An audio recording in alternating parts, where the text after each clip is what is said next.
So, I wanted to show this right here, which is my own homemade rotary subwoofer. Everything except some pieces naturally are 3D printed using my resin printer and my 3D printer.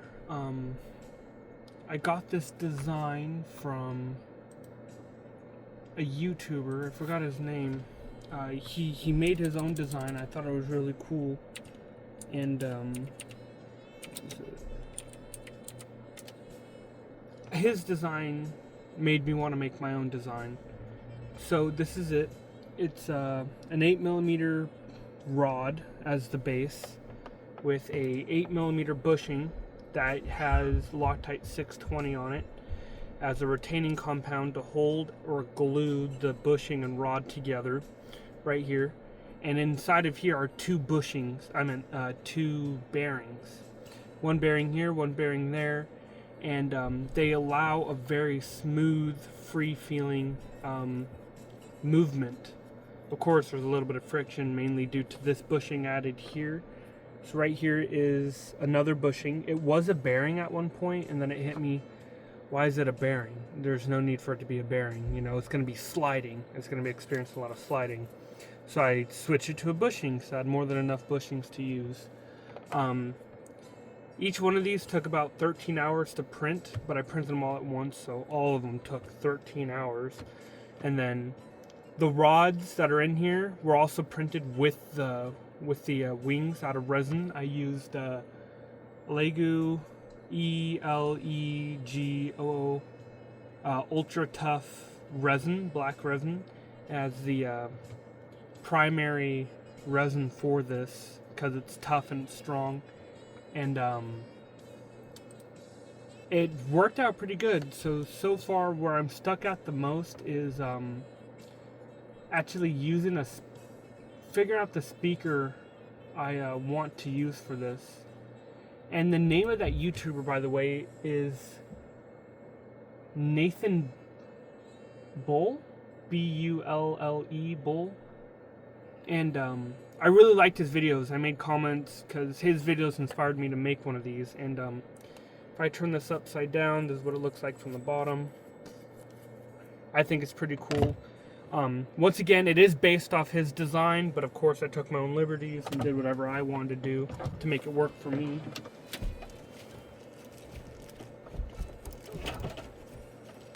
And right here is the speaker that would be driving it. Now, I thought this would be fine, which it almost is. As you can see, I got a bearing in here, which could be a bushing, but a bearing worked out for me because it's also going to be spinning. So this right here will be going up and down like a speaker does, right? I just cut the cone off and whatever.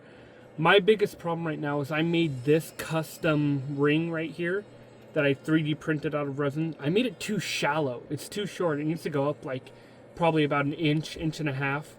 So this can be floating in the middle like it should be. And then this right here is what this part of the rotary subwoofer, I don't know if you're able to see, but there's a lip right here. It goes just a little, it goes from bigger to smaller. And that right there is what would go right into this bearing. And it's like a press fit, except I did my tolerances wrong and now it's a slip fit, which I didn't want it to be because it's going to be the main driving force causing it to go up and down. But it's really close to being a working thing. And I just haven't got there yet. But I could upload all the files or put them in the link of this video. I've never done that before, so we'll see if I add them.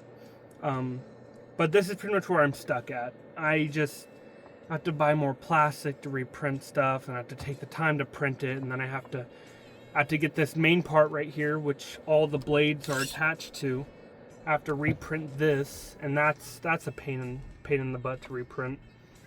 And then I gotta sand them out to make everything a press fit, because I have almost all of these press fit. I got the tolerances as close as I could, and naturally when it comes to these machines you're dealing with a tolerance limit of, like, for my printer here it's like 20 thousandths, and then for my resin printer it's about 3 thousandths.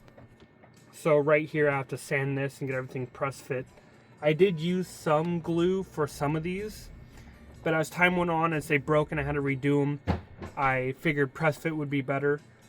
If I had one of the shafts in here, I'd show you what I did, but I think I'll take it apart later and show you guys if you're interested. But yeah, this is where I'm at. I'm stuck right here right now until I'm no longer lazy enough to proceed on with my project and actually give it a test. Yeah, I used an 8mm rod. This rod was originally 3D printed, but as I put a motor to it and everything, I realized it just couldn't handle the torque.